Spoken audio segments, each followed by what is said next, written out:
যারা চাঁদাবাজি করো, মস্তানি করো, আমি বুঝি না তারা কি জাতের লোক, গায়ের রক্তটা কিসের, মানুষের রক্ত না পশুর রক্ত? চাঁদাবাজি করতে যাও কি জন্যে?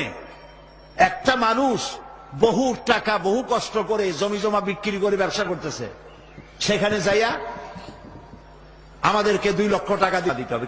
চাঁদাবাজ এবং মাস্তান যারা চাঁদাবাজি করতে যাও, মানুষের কাছে খয়রাত চাও, ওই ভিক্ষা করে খাওয়া অনেক ভালো।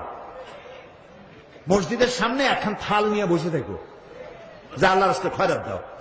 দোকানদারের কাছ থেকে চাঁদাবাজি করা, বিল্ডিং কেউ নতুন বানাইতে পারে না, অমনি হাজির।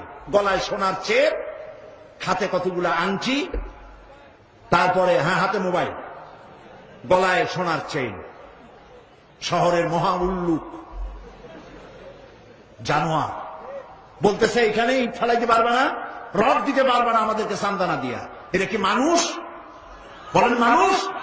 এরা মানুষের সন্তান? এরা জানোয়ার, পশু। সাদাবাজ এবং মাস্তান সন্ত্রাসী, ইসলামে এদের কোন স্থান নাই।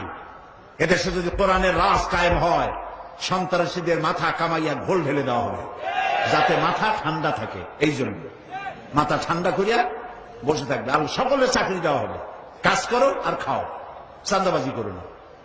শ্বশুরের কাছে চাঁদাবাজি করে, বউর কাছেও চাঁদাবাজি করে।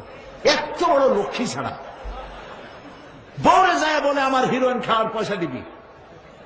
পত্রিকা আসছে না ভাই? কত বড় শয়তান, বউর কাছে চাঁদা চায়। আল্লাহ এইসব চাঁদাবাজ, মাস্তান, অপহরণকারী আর সন্ত্রাসী জানোয়ারদের হাত থেকে আল্লাহ এই দেশকে রক্ষা করুন। বলেন আমিন।